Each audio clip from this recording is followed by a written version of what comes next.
Coming to you live from downtown Detroit, this is Benzinga's PreMarket Prep with your host, Joel Elconin. This is a volatile puppy here, isn't it? And Dennis Dick. I'm bidding a penny. I will buy the stock for a penny. With everything you need to start your trading day.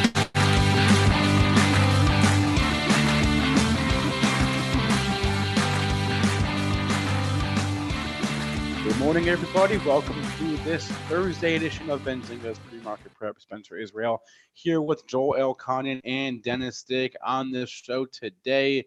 More trade headlines, which means more volatility. So I don't know if anyone here is in any better mood as yesterday, because it just seems like this market is impossible to keep track of. So we'll walk through that. We'll walk through the overnight ranges. We'll walk through this PCG mess. Bed Bath & Beyond with a ridiculous move this morning on a new exec hire. So we'll talk about that. A number of notable ratings to discuss as well. And our guest was Jonathan Corpina, Senior Managing Partner at Meridian Equity Partners. He would join us at 8:35. Joel, give us some overnight levels if you can here. Yeah, I'll give you the levels. I don't know if they mean a damn thing in this market, but your pre-market high comes in at 29.2350. That's a potential target. I'm looking at Wednesday's high. Somehow we got up to 29.3450. I'll use that as your second target on the upside. On the downside, we went red. We went deep in the red here. We went through yesterday's low at 88.25, went down to 81.75. So I'll just use that 88.75 as the first target on the downside, being yesterday's low. Crude, that's in the green by 38 cents here at 52.97. You also have gold. Well, gold's in the red here by only 50 cents at 15.1230. Silver in the red by a couple pennies. Bitcoin down 110. Not much action in the gold or cryptocurrency markets, but we have some other stuff moving. Triple D, did you get to observe some of that price action after hours last night? I observed some of it, but I'll tell you. So this headlines are just getting out of hand, and we don't know which ones to believe, which ones, can you believe, which ones don't you believe? Do you believe China? Do you believe the White House? But just to recap, so let's go back to Tuesday when the Dow was down, over 300 points because we don't look like we're getting a deal anytime soon.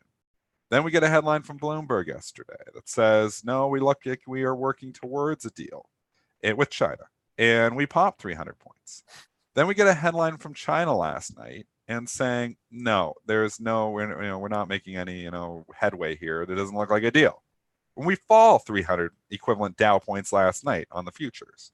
Then we get a headline from the White House about some currency, working along with and trying to work a possible deal. And we rally the whole thing back.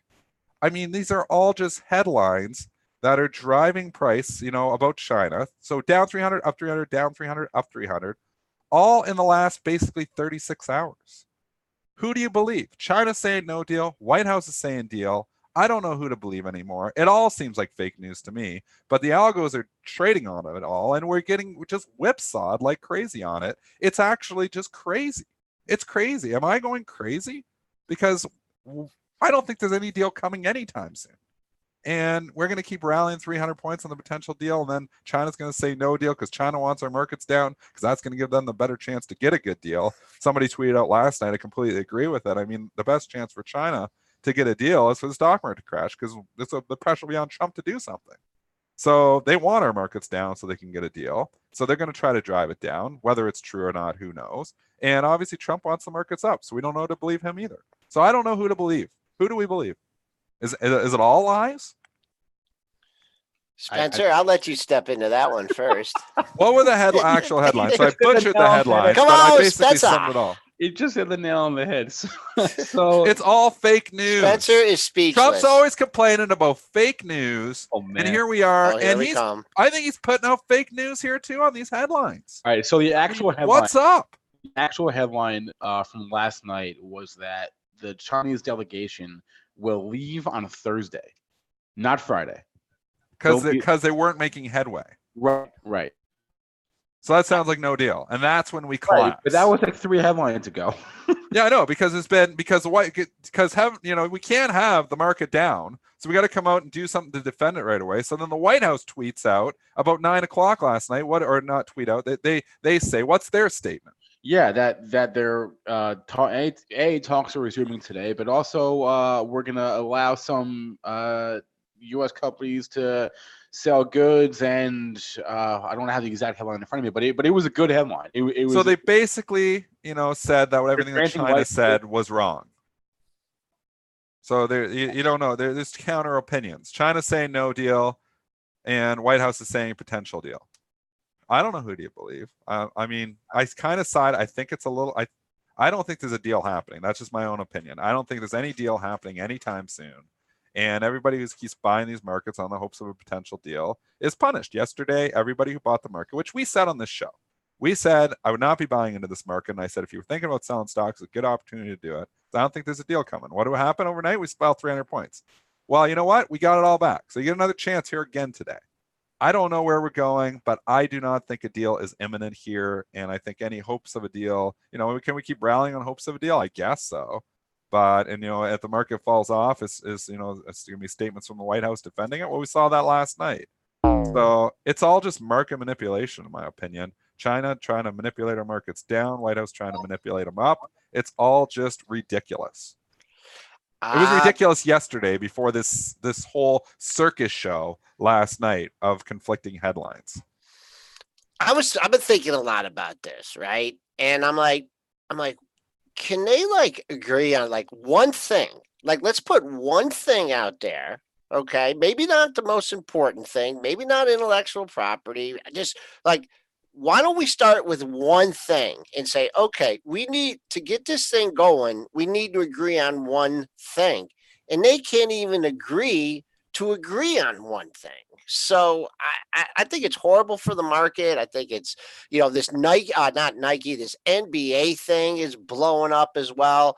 Apple's, they pulled their app to track Hong Kong police. I mean, this is turning into the biggest blank storm ever. And I would just they're like little kids in the classroom. Okay, Johnny and Jimmy, you're not getting along. Now we need to sit down and figure out one thing that we can get along with. And it doesn't seem like we're even close to sitting down and agreeing on one thing to negotiate on. So I can't see a deal happening in anytime soon for all the reasons you just cited. And I'm listening to China over there, and I don't think they want to make a deal here. They don't want a bad deal. So they know if the markets fall, they're going to get a better deal. So they're going to keep popping out headlines that there is no deal. So I don't know. I don't know who to believe. I don't know what to say. All I can tell you is that these headlines continue to really move the market. So it used to be Trump's Twitter account, and we know that he would tweet out something when the market went down, trying to prop it back up. Now it's just coming, directly from the White House and statements, I guess, last night. I don't know if I can believe any of it. I don't know what I can believe. And that makes it very difficult to make calls and positions because nothing matters. I mean, it doesn't matter what is happening, it all that matters is these next fake headline that comes out. So, because you can see, we moved 300 Dow points, or we moved 30 S&P handles, if you want to talk S&P, off of every headline that might be completely BS. I've never seen this before. No, the ranges are big, and people are like, we see lots of ranges, but they're warranted with fundamental information, not on ridiculous headlines. Deal, no deal, deal, no deal. That was the headlines from the last 48 hours. It's been deal, no deal, deal, no deal.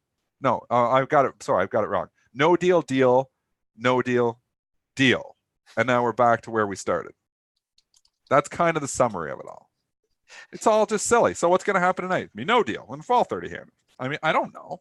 This is the trend is your friend here, and we're at no deal, deal, no deal, deal. So I guess the next headline is going to be no deal. The only saving grace here is that I would have to think, if it makes you feel any better, I would have to think that by the election, or at least by the time the primaries are over and the election really kicks into high gear, then something will be worked out. I would have to assume that if it's not worked out by the time there's an actual Democratic challenger, and we're out of primary season and we're into next year, and it's nothing is resolved by then, I would think that would be a problem. So I would have to assume that by this time next year, that we've got something worked out. That's just what I would think.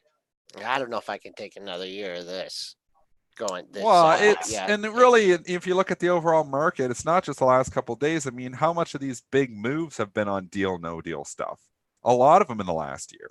I mean, we have just basically that is the headline that has moved everything. You can say, oh, earnings matter, or this matters, or that matters, and to individual stocks, they do. But to the overall market, what has really mattered is China.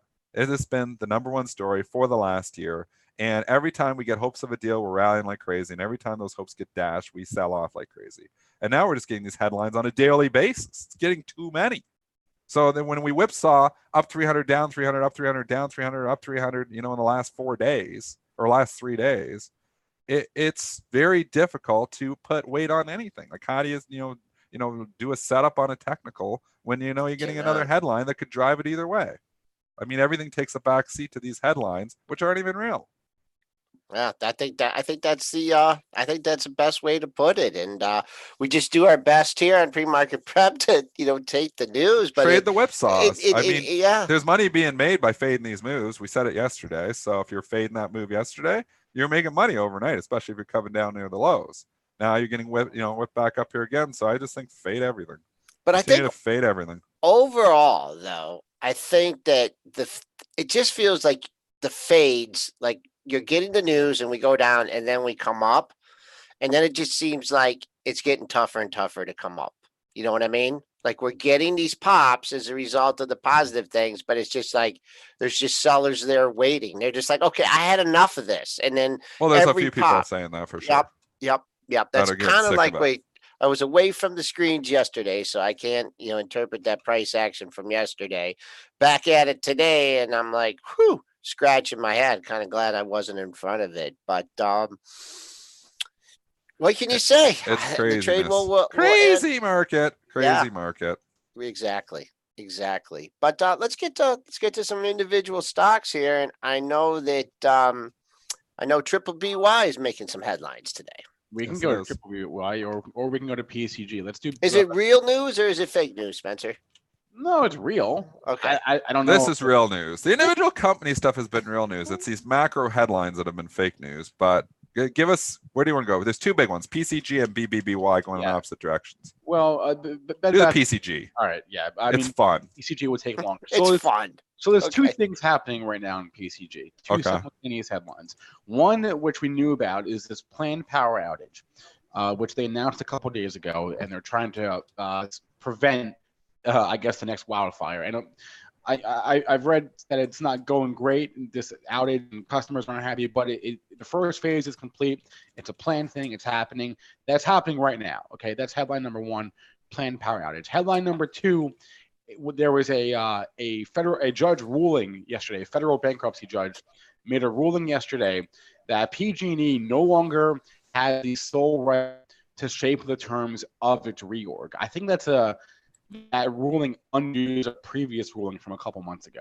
So and that's the bigger deal here, that PG&E no longer has the sole right to shape the terms of their reorganization, opening a path in court for backers of a rival bankruptcy proposal. I'm reading directly from the article now. So that's the bigger headline. Yeah. That's the catalyst down this morning. That is why you're getting at least two firms this morning, Citi and PC and Morgan Stanley out with commentary, because this is a real threat now to the company. Yeah. And that's so PCG. So Citigroup says that PCG in their note has a 75% chance of going to zero. So I don't like those numbers. Morgan Stanley also cited the potential for the equity to go to zero. So we have two analysts this morning already commenting saying this could be a zero. They also said in the PCG and the Citigroup note that there's a 25% chance, I don't know how they come up with these odds, that the stocks goes to 25. That's why they came up with a price target of 5 for it. So 75% chance you lose all your money, but there's a 25% chance you triple your money. And that's why we're giving a price target of 5. So kind of weird. But at the same time, that zero is spooking people as well. Stock's down 30% here this morning. I think, like for me, and the whole thing with this the whole time, I don't understand why it ever went to 25. But we never got that. We've tried to bring people on to justify it. I always just thought, stocks in bankruptcy, typically they go to zero. Obviously, there was looking like there was going to be something left for the equity holders here. Now it is actually looking like there may not be anything left for the equity holders, and that's why it's starting to come down. I'm not going to give any calls on this thing because when it was 10 or 12 bucks, I thought it was going to zero and went to 25. Exactly. So now it's 7. So if I was able to hold through all that pain, maybe I'd be okay. I mean, truthfully, I was actually saying this one was $25 before I'd actually ever had the fall that it could go to 0. And then it went down to $4 after that. But unbelievable moves here for PCG. I don't know where it's going. Citigroup says that maybe it goes to 0. Morgan says maybe it goes to 0.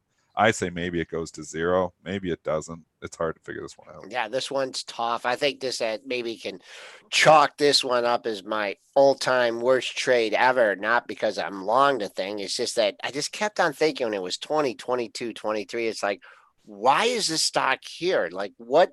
Like where is any kind of value in this thing? And we had Robin on a few times. We had people Robin, trying to come on and tell us where the value was because me and you never understood it.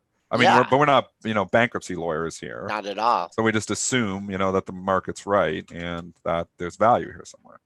Yeah, and it's absolutely wrong here. So I'll just give you the number where we hit on the downside here. We did hit $7, and we've gotten a little bit of a pop. The low that you had in January was, where was that? $4 did you get down to in January?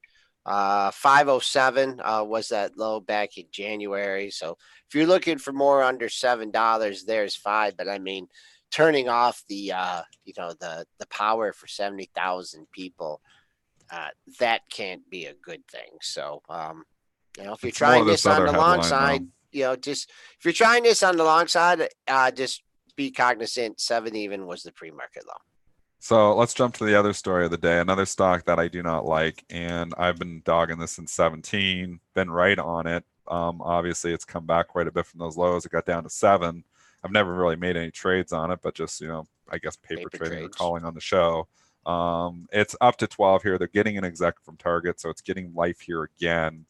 I still think this is, a company that's going to have a long road to turning itself around. So I'm not coming here and buying it at 12, even though they're getting a Target exec. Give us who this exec is. Yeah, Mark Tritton. He was the head buyer. He was the chief merchant at Target. He is now the president of Bed Bath & Beyond. Just get the Target name in there, and they think, okay, well, this guy will turn this thing around. There's a lot of issues with Bed Bath & Beyond. So, yes, it is a nice move here this morning. If I was long this, I'd probably be using the opportunity to lighten up. I don't know if I'm coming in and shorting it. I would maybe wait a day or two to see if it starts to give some back. Maybe it starts to give some back right away, but I want to see, it hasn't really shown much weakness here since this news happened last night. So let's wait for it to stop going up and then see. But I still like this stock from the short side better than the long side. Yeah, you got to 12.35 in pre-market trading. You're hanging out at the $12 level, and man, oh man, it's going to have to prove itself to me because I'm looking at June here, mid-June. And I wouldn't even say a quad of highs, quintuple highs. What's a sextuplet? I guess that's what it's called. All at this 1240, 1250 area. It's right a sextuple, here. Isn't it? Yeah, yes, exactly. So, show me you can go 1260 bid with size. Show me you can go 1280. Show me you can go to 13 even off this news. If not, I think this maybe won't roll over like a pig today. But if it's not trading above 1250 here, above the first bracket with size, I think some sellers come in this one, and it's not going to be a complete whoosh down either because, you have your lazy shorts waiting to bring this in at 750, $8, and now their mark is totally, messed up. So they're going to try and sell and buy it around and bring up their average price. But really critical for this to take out that pre-market high and not only take it out, but like hold it for 10, 15 minutes. So we'll see what happens with BBBY. It's a good day. We can squeeze them a little bit here, but the story here, I believe, is still broken on Bed Bath & Beyond. Just my opinion. I'm staying bearish. 2 biggest stores. And they got to get rid of their 20% coupons. Well, that's a stat. Like we've said that before. When you got to coupon the hell, when you got to coupon the hell out of your customers to have companies come in or to have customers come in, I mean, it's a difficult gig. But what is driving is what Buy Apple is saying here. There's a 50% float if that's short. Yep. So, I mean, when half the float is short, that's going to squeeze them. A headline like this with the Target exec coming in, it's going to squeeze them. Can it continue to squeeze them? It could for a bit. So, that's the consideration here. That's why I'm not coming in and shorting right now, because I think those shorts are eventually right. I just don't know if they're going to get squeezed a little bit more before that before that. All right. Continuing on our merry way of news, we have one major earnings report here. This is like the lightest earnings week ever. It's going to kickstart next week though, so get ready for it. But say, you know how we used to say Alcoa starts earnings season? I'm going to go is ahead. It Delta? I'm going to go ahead and say it's Delta now. Delta is now it is. They're even before the banks. So Delta Airlines, I'm calling it the unofficial start of the Q3 earnings season this morning. Their Q3 adjusted EPS, they beat the estimate $2.32 versus a $2.26 estimate. The total operating sales, I don't know how comparable that is, but if it is, they missed by a hair, 12.56 versus $12.6 billion. Q4 EPS guidance was light. They gave a range of $1.20 to $1.50. Estimate was at $1.51. So light on that Q4 EPS guidance. Otherwise, the report was okay. Stock getting ahead here. I mean, the guidance wasn't great. $1.20 to $1.50. I saw an analyst estimates at $1.51. That looks light to me. So I'm not surprised it's getting hit. Stock has been in the doghouse. So, I mean, it was a case where if they said anything okay, the stock was probably going to rally, but they just said nothing okay, really, in my opinion. I mean, the earnings were okay, but the guidance is not great. So I'm not surprised this is down $2 here.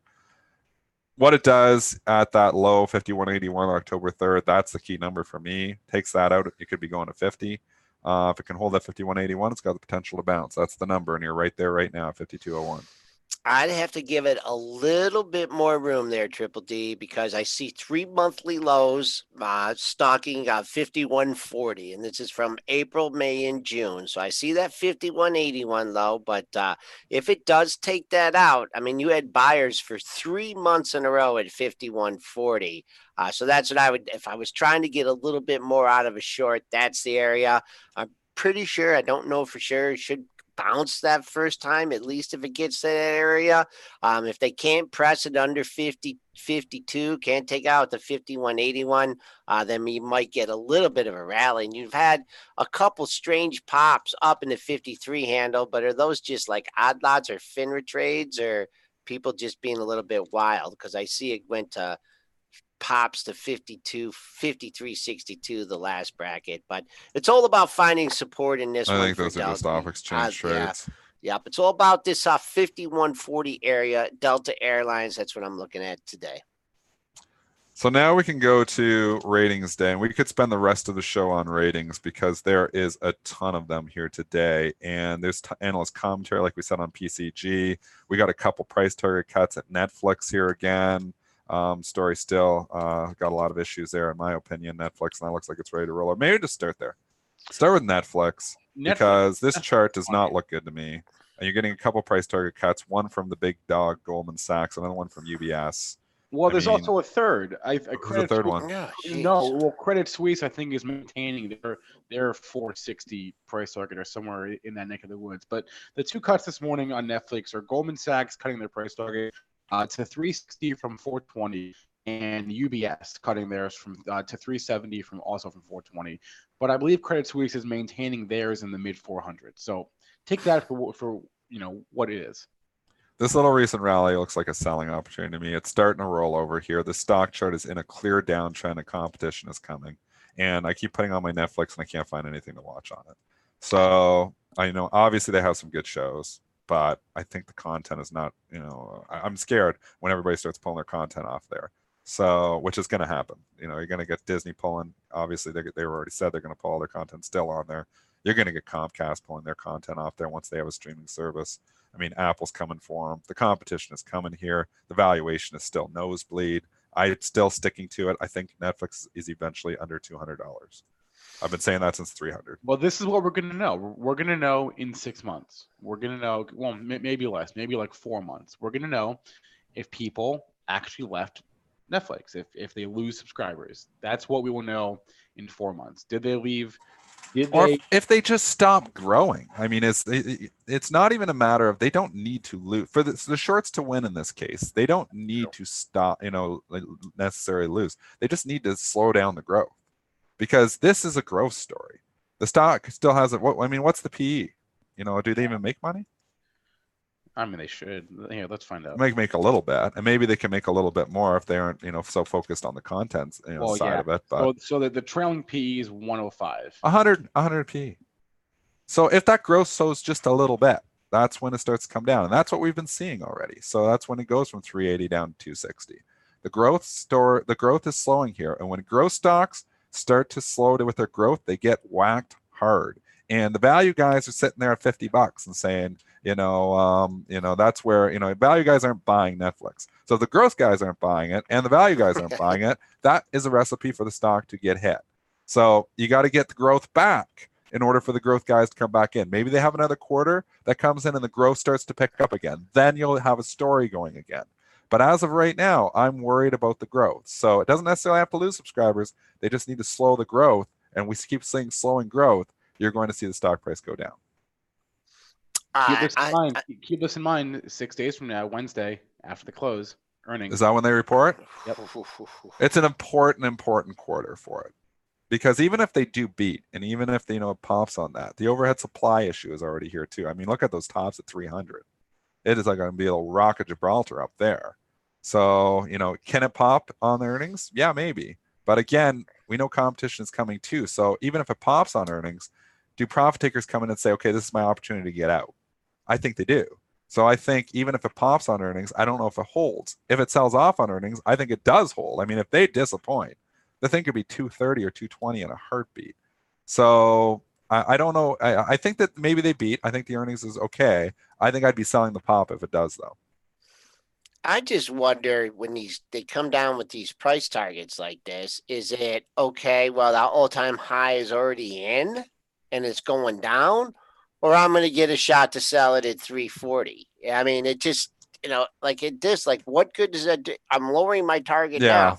Yeah. I mean, that I think out of all that, when someone comes out with a strong buy, and the stock's on support, or there's momentum, a good earnings report, but why don't you just say nothing if you're going to bring it down from 440 to 340? Because they're chasing price. Yep. Their price target's completely out to lunch now, and they want to come in and not look like idiots. So we're going to lower our price target, and then we'll lower it again if the stock continues to go down. We'll just continue chasing the price. Lemmings. Boy, we're just in a chipper mood. Yeah, today. we're in a chipper mood, but that's what we see from a lot. When the analyst makes a bold call, I have a lot more respect for them, even if they're wrong. Like Michael Pachter makes bold calls and sticks with them. He's been bearish Netflix forever. He says, "I've been wrong. I've been wrong." Well, you know what? He's starting to be right. I mean, obviously, it was way too early on the call, and that's why he was wrong. So his timing was off. I mean, but at least he sticks with it. He's not just chasing price. And we see 3 out of 4 analysts that feel like they just look at the stock price and they're like, oh, I'm way out to lunch. I better, do something here. I better lower my price target so it looks more in line. I mean, that's just, ridiculous. So make a bold call and stick with it. If your thesis changed, downgrade the stock then and say, I was wrong. I'm downgrading the stock now. And, and the NetApp analyst here, let's go to Goldman Sachs, because they are making a bold call. And I have respect for an analyst like this, because they're going from buy to sell here on NetApp this morning. Yep. I believe that I'm right. Am I not, Spencer? Forget neutral. Skip neutral. We're going right from buy down to sell. Well, that's impressive. You know what? I have respect for them, because they're going to say, hey, we've been wrong here and we're downgrading it now. That's more respectful as opposed to just lowering our price target and remaining a buy on it. So I respect the analyst that has the guts to say, okay, we've been wrong. Let's turn around and sell. I respect that. As a trader, I respect that. I'm wrong lots of times. Analysts, it's okay to be wrong out there. If there's any listening to the show, it's okay to be wrong. Just admit when you're wrong and, change your story. That's all. Don't just, keep chasing the price down, lowering your price target, keeping the buy on it, because there's people out there listening to you and, it's impacting them as well. So it's okay to be wrong. And I very much respect this analyst call here. I respect them when they go to buy to sell. So what's the story here anyways on NetApp? So what was do you have the downgrade buy to sell, price target cut to 45 from 61. Let's see if I have anything from the note here. Don't see any quotes or anything from the note. I'm very respectful. They expect, okay, so, and I'm trying to grab it here too. It's Rod Hall from Goldman, and he goes from buy to sell, expects large enterprise spending to worsen due to ongoing trade economic uncertainty, expects the company fundamentals to worsen, and says proprietary indices indicate spending worsen through September. So I respect that, going from buy to sell. Don't you, Trade, Joel? yeah. Oh, for sure. For sure. Trading. Yeah. Props, I mean, props to this analyst for making a bold call. yep. It's trading down on a little bit of, not a ton of volume, but it is trading down. That has to be respected. Quiet couple days ahead of this news. So let's just go to your dailies here. You're under $50. And since we've been under $50, we had a low at 48.17. We haven't hit that yet. And then underneath that, it opens up to 46.70. So there's a couple potential areas of support here in NTAP. And to fill the gap from yesterday, if you get any kind of, nice bounce, well, it's going to take a while. 50.91 was the low from yesterday. So I even think sellers probably be lining up at $50. And the low of the move, if you're real bearish, you want to hold out for that. You had a low at 44.55 just back in August, on August 14th. Goldman coming out firing here this morning. Yeah. Netflix, NetApp, also HPQ, catching a downgrade to sell from neutral. Price target cut 14 from 18 there. I guess let's do HPQ. I've been wrong on this one. I'll admit I'm wrong. I bought it. I should have sold it. I sold half, and I should have sold it all. I bought on the earnings dip down in the low 17s. Couldn't have bought it better. Watched it go to 19 to hang out for a bit. Got nervous eventually and sold half because I wasn't going through 19. And then they come out and obviously do this restructuring stuff, and the stock gets whacked. So I still think there's a play here from the 3D printing perspective here. But right now the story is broken, so I don't see any reason to add to my long. Under $16, under the low of the move. You had the low of the move just a couple days ago at 16.28. Also yesterday's low right in that area. So let's if you get a pop to scratch there, or not, 16.40 was the close. I'd say your resistance, firm resistance at 16.30 now. Hanging out at the lows of the pre-market session, hanging out, not getting absolutely killed off. It's pretty tight here. 15.90 has been the pre-market low. When were we under $16 last time? We haven't been under 16 since February of 2017. I don't think we'll go down to 15.84, but let's see if we can get back over 16, hold 16. Resistance easier to identify than support. 16.30, good resistance area. And let's do one more. Well, Cisco, we didn't talk Cisco. Right. I'm still long this. 46 is critical for it to hold. It's starting to look broken here as well. Yeah, head and shoulder. It doesn't look good on the chart. I'm talking against my books. I have it long in my long-term investment portfolio, but it doesn't look good. Down to neutral this morning from Goldman Sachs. Price target cut to 48 from 56. Pre-market low, 45.80, and that coincides nicely with the low that you had a few days ago at 45.70. So that's what needs to hold. 45.70. Let's call it 45.75 for a chance to rally here. Boy, someone was really working a piece. I'm just seeing this afterwards, but it hit 50, and then, man, someone really wanted out at 50. They stepped down under 50, and here you have the reason, trading under $47. All right, 8:34. Let's take a break for the day and grab our guest, Jonathan Corpina, Senior Managing Partner at Meridian Equity Partners. We'll be right back in a moment here with Jonathan.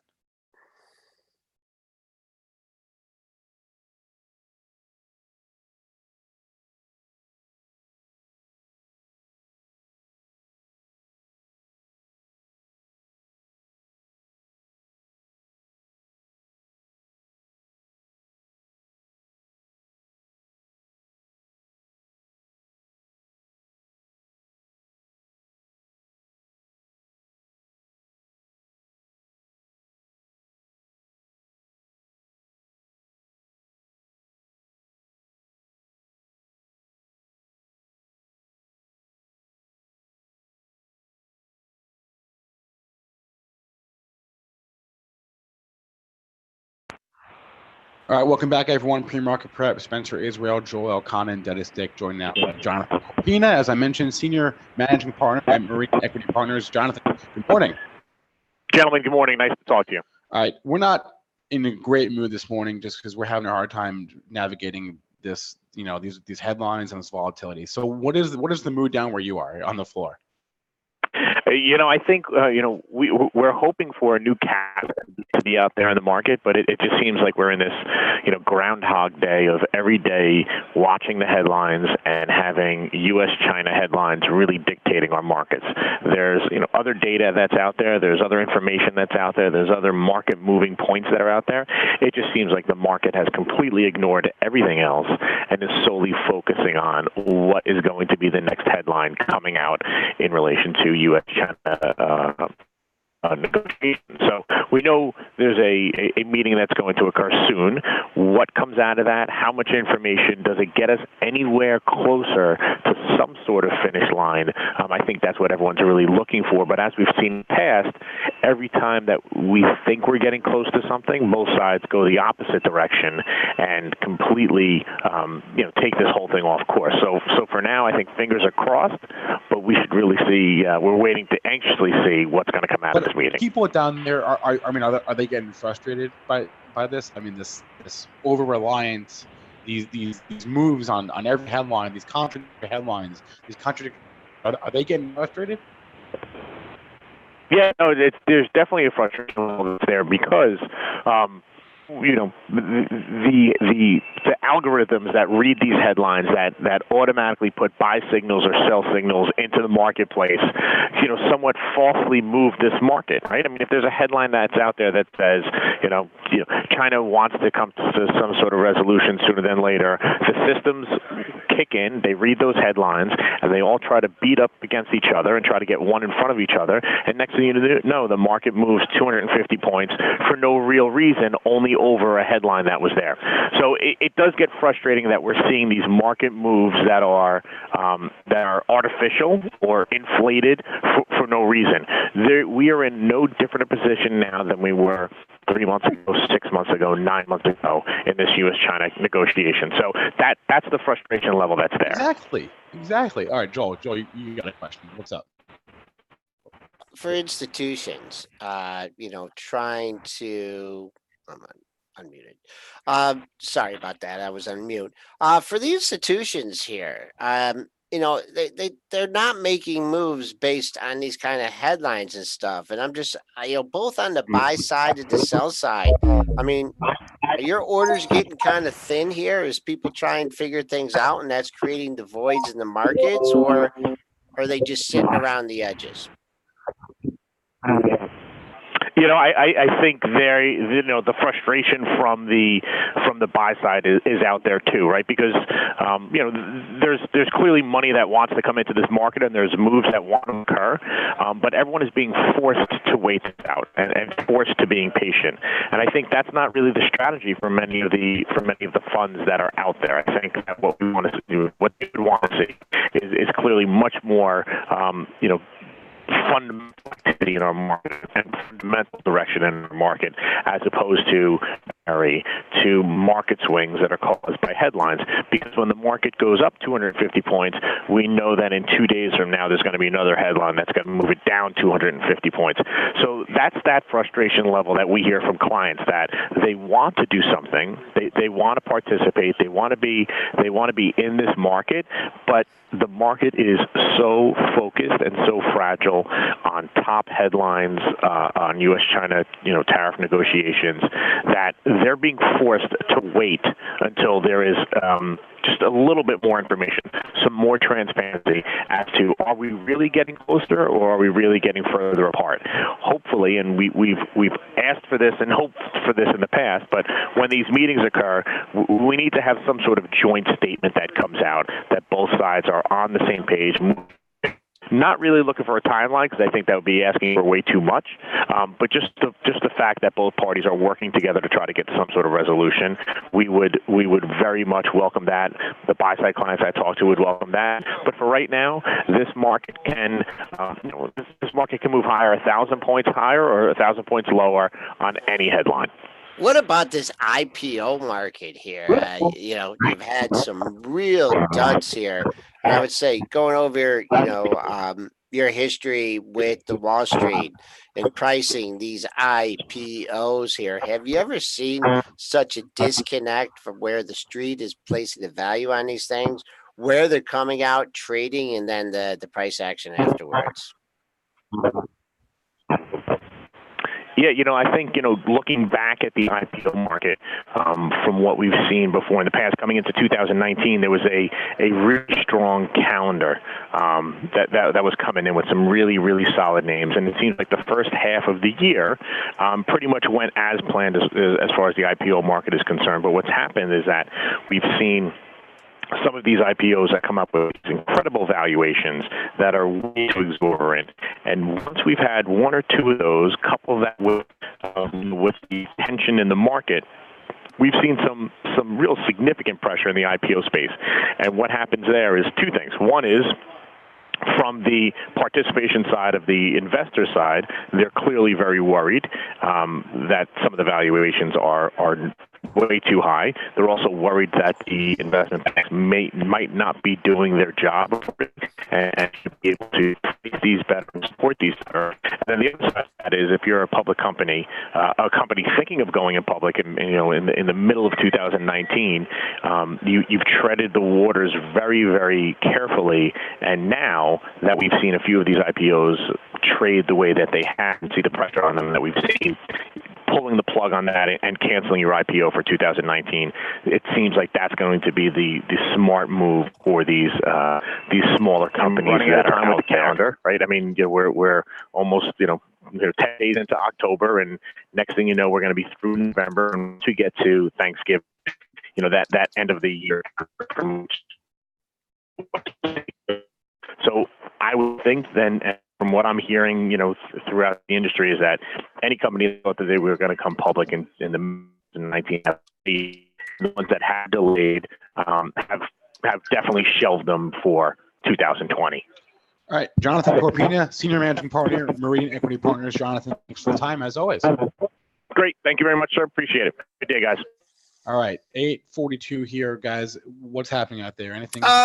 Triple BY, a little bit of a fade here. Now trading up $1.86 at 11.80. So once you're distancing yourself from the pre-market high as we speak. So I'm looking for sellers here. Maybe start ganging up at 12. PCG continues to wither, down 341 at 757. And don't look now, but Delta Airlines has cracked that 51.81 level, trading under $52. Let's see what the pre-market low is here on the last bracket. 51.60. It's your pre-market low in Delta Airlines. TLT is collapsing here right now. We're down $1.32, so that is significant, obviously, for the financials, which have all turned to the green since the TLT started going down. So if you're trading your banks, expect your banks to show a lot of relative strength here, at least this morning, because TLT has continued to fall. It was down earlier, but it's continuing to fall here right now. So you're going to see some separation there, and obviously, your utilities and stuff tend to follow your TLT, where your banks go in the opposite direction. So banks all green. Yeah, at least with the trade war going, we're not talking about the inverted yield curve. So that's one positive, right? In recession, when we're focusing things away. But S&P's tried to rally here. It's down only 275 now, 29.1675. Keep an eye on that close at 29.19. Get above there, hold that. I'm going to have a green session, but that's what my early focus is here. 29.19. Right. Pfizer, 85,000 to buy. That's significant. Nike, 40,000 to buy. That's significant. Looking at Johnson & Johnson with 49,000 to sell. I'm talking the opening balances. That's significant as well. There's not that much else. So J&J is trading down. What is your thoughts of J&J? I mean, we did not rally yesterday. We kind of just hung out. We're leaking here again. Do we challenge that 126? I think so. I think this opioid thing is still in the news. I know they've had settlements and stuff, but I just think a lot of overhang here. So it's come down to this area, 1 126.59, 126.34. I don't see having to rush out and buy that thing. Maybe be a little bit more patient, shaping up there on the monthlies. Maybe get a little pre-earnings run. I don't know when they're due to report here, but I don't know. It just seems like the move just hit that 140, 144 area. Big institutional selling. I don't know if there's a sign yet they're coming back into this issue. Johnson & Johnson is the 15th before the bell. So they're always pretty early. Sure. Okay. Next week. Yep, next week. And that next week is when it really gets going. So let's go to U.S. Steel. They came out with some guidance at like 8:30. Do they come out with guidance every day? Yeah. Didn't they come out with guidance last week? Did they have guidance last week? I feel like we just talked to U.S. Steel, or at least some we commentary did. or something. Oh, a couple weeks. Well, what smacked it yesterday? Bell buck yesterday. That's 10% move. Was there a headline there that was a driver? You don't need that in U.S. Steel for it to go down. So we go down through 10. We trigger the stops. Now we're back up over it again. So that's your line in the sand is 993. If maybe it was just a let's hit the stops trade, knock it down through 10, and see if we can rally it from there. Could happen. Starts taking 993. I don't want any part of it. So if I'm buying it here this morning, which I am not, if I was though, I'd be leaning on that 993 low. Well, you don't like that their adjusted net loss for the Q3 is better than the estimate. They're going to lose 20 to 26 cents for the quarter versus a 33-cent loss estimate. You don't like that? Yay. Okay. So they're going to lose as much money. Wow. Lose as much money. Stock's popping. It's up 2.5%. We won't argue with that. I'm just saying, if I was playing it from alongside, I'd lean on that 993. I don't want to see this give it back. Maybe it continues to rally, but if we talk dogs and we talk like stocks that are in favor and stocks are not in favor. Like this is like the eternal dog for the last 2 years. Like if you look up dogs in the dictionary and under stocks, you have a picture of U.S. Steel. Stocks went from $45 to $10. It has been an absolute dog. It's had a few little rallies in there. I mean, we've had some nice little rallies. You can look back, when it got down to 17 back in December and rallied up to 25. But the trend, the Jeff Mackey Purple Crown, is still very much intact. Hard to get bullish as long as that trend is still holding. So I don't know what it does today. I just know the stock, I don't believe that is turning it around anytime soon. I have to agree. I mean, if you're looking if you want to play a little closer to the belt from the long side, I'd keep an eye on that close from yesterday, and that close from yesterday came in at 10:09, I believe. So that's a little bit of support. Actually, that 10:09, that's the lowest close that it's had since February 2016. Let's go back to the ratings here because sure. Outside of Goldman, there was a number of other notable calls. I don't know where to go in particular. We have Oppenheimer performed this morning, MTCH, Skyworks Solutions, SWKS, up at Cowen to outperform. Those are both notable. Apple also upgraded Longbow today. Yeah, so Apple upgraded to buy a Longbow 260. I mean, we haven't talked Apple for a couple days here. It is trading up, obviously, 77 cents with the upgrade here. This is a stock that is very much close to, it just made a new all-time high. Or no, it didn't. Sorry. Nope. We got up to 233 back in 2018, but it made a new high on the year.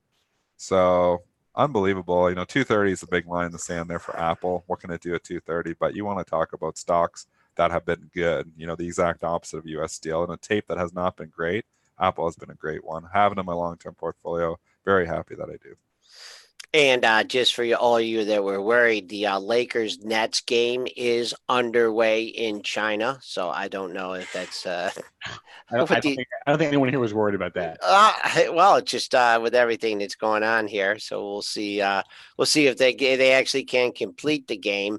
Apple's been. I mean, if you're looking for say, hey, if you're looking Apple's doing good, you employ. So goes Apple. So goes the market. Then you're happy here. It's trading up 78 cents at 227.81.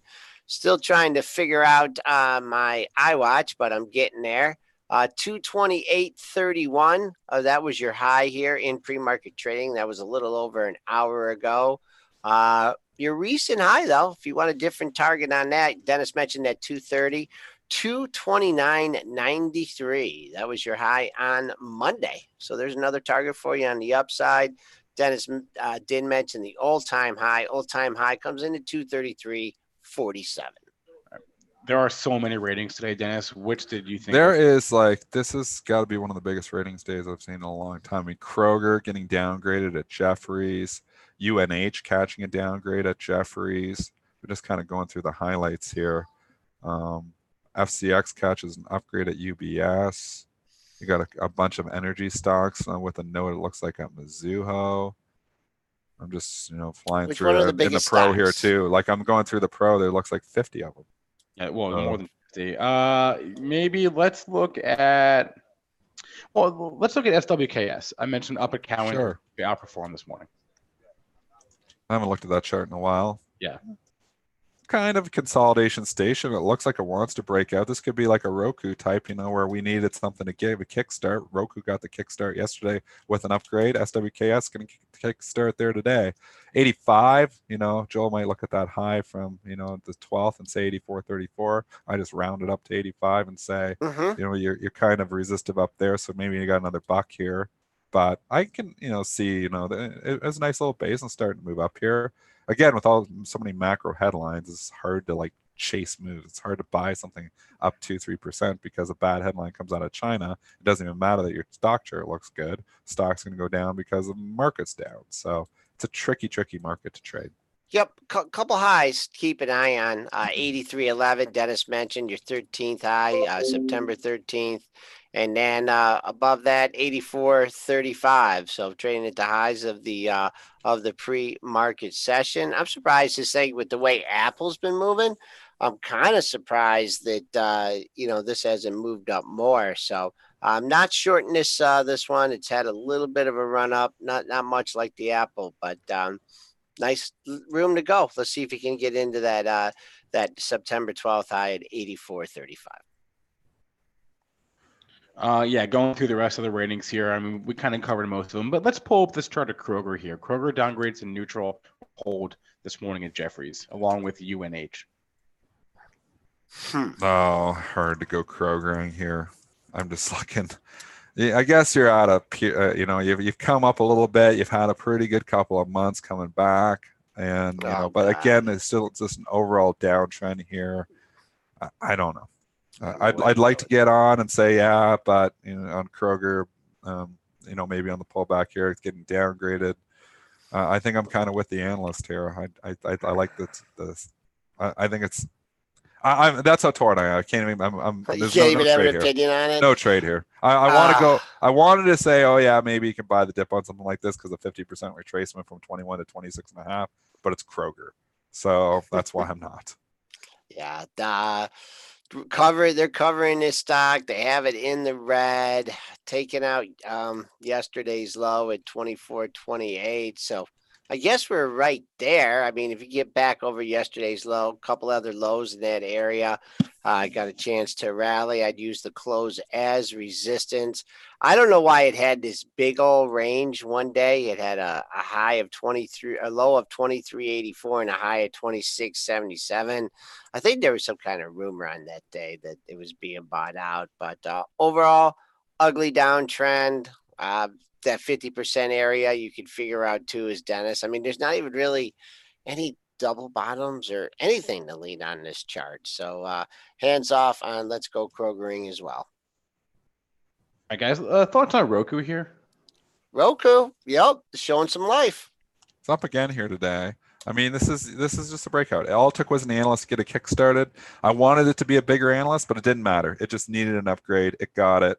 You're into an area where you went down through quickly. You can go up through quickly here too. I mean, I see easily room to 120, which is another couple points, but I see room really to 127.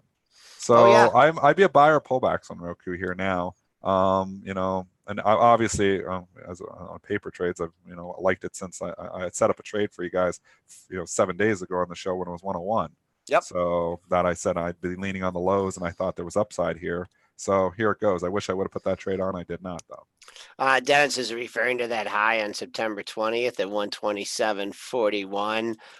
You got the high in the pre-market. We'll use that as our first target, 119.35. I've been watching this thing, and it's had a run, but it's not like the run of old. It's not like that prior run with the overhead supply. Goes up. It's up $2-3 on the day, then it's down. A lot of volatility here. But overall, I mean, you got to like it. It's off the lows, moving up. Next daily high, 127.41. And if you're really bullish, you went from this thing was at 176, and you went all the way down to 99. Let's call it 170, 75-point move. I mean, the 50% takes you back to 135, 137 area if you're waiting for a big old target there in Roku. All right, 5 minutes left in our show. Is anything else on your radar today for either of you? I'm just kind of trying to figure these markets out here. Alex, Big Guy Tweeter, is asking about UPS here pulling back. Do I like it? I don't know. I look at the destruction that's happened to FedEx, and I don't want to touch UPS. Just because FedEx has been absolutely annihilated. And I mean, it has, down from where the high, look at where the all-time high now on FedEx is 270. It's 139. I mean, UPS is very close to the same business, and you're talking about a stock that is only, the high is 125, 135, and it's 113, 114. I mean, if it does anything where FedEx, it could be a lot of downside here. So I don't like it. Yeah, I don't like it. I don't like the gap underneath here. They've managed to hold up. Let's see if they managed to hold up. We'll give them that. Yep. Someone's right. Go ahead, Spence. You lead the way here. I want to do Costco here. Okay. This is they have a number come out? Didn't they have a number come out? Yeah, like last week their number came out. Didn't really move. I thought they had the same store sales number just a couple of days, like last night. Forgot about that.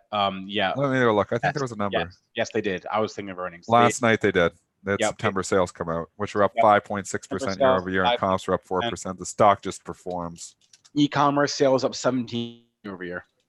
The stock is just unbelievable. I mean, every pullback has been a buying opportunity on Costco forever. You go in those stores, they're just swamped. I mean, think about long-term investing, and you think about stocks like Bed Bath and Beyond and stocks like Costco. Do you want to own the stocks where it's a mob scene in there, or do you want to go and own the stocks where they got to discount like crazy to get you to even come to the store? Think about that when you're doing your long-term investing. If you're thinking about that a year ago, you'd be short Best Buy, or you'd be short Bed Bath and Beyond and long Costco, and you'd be making a lot of money. Sometimes investing is that simple. Go to where the crowd is.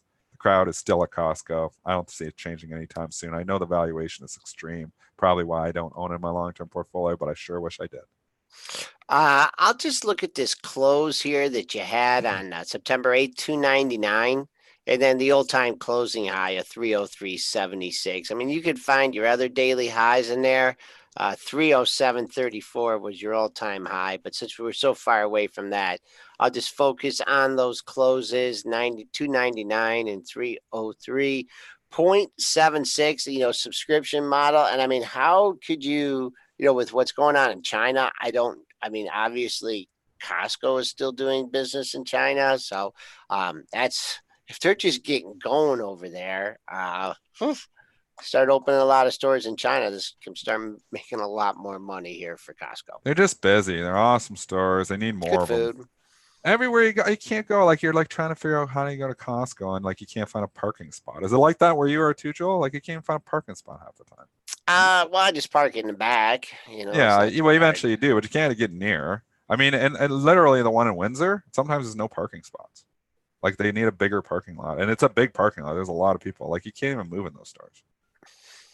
S&P's holding up, down only 225 now. I see some stocks popping up here in the green. So looks like we're showing some life here in this what's session interesting, so far. Just from an imbalance standpoint, I got 154,000 to buy in HPQ here this morning. Keep an eye on that, because sometimes those buy and balance will give you a chance to put those could give you a chance to get in or get out at a good price. I mean, if that stock was to open up on a Goldman Sachs downgrade, that would be crazy. I don't think that's going to happen. I imagine I have one institution that says you got them.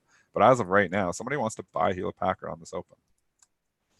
All right, I did notice Costco continued, or it's not, triple BY faded under 12, kind of hanging in there. Delta did just miss my level. I got the 51.61, trying to get back into the 52 handle. For the S&Ps, I'm looking at the close of 29.19. I can use that as the first target on the downside or on the upside. On the downside, I just have, 28.81.75. I mean, get a big negative headline. We'll get down there. I guess maybe the best thing for the market to do with all this news of deal, no deal, is just maybe just to have a nothing day. Just kind of just like hang in there, maybe lose a little, gain a little bit, and and not have a big meltdown. But that's my take. That's my take on the markets today. I mean, we are coming back from sell Rosh Hashanah, buy Yom Kippur. Just not in the 100% buying mood this morning. Yeah, it doesn't sound like it. All right, that'll be it for our show. I want to remind you all, you can paper trade against me and other people at Benzinga for the chance to win. What stocks are you paper trading? What are you looking at? Mr. Israel.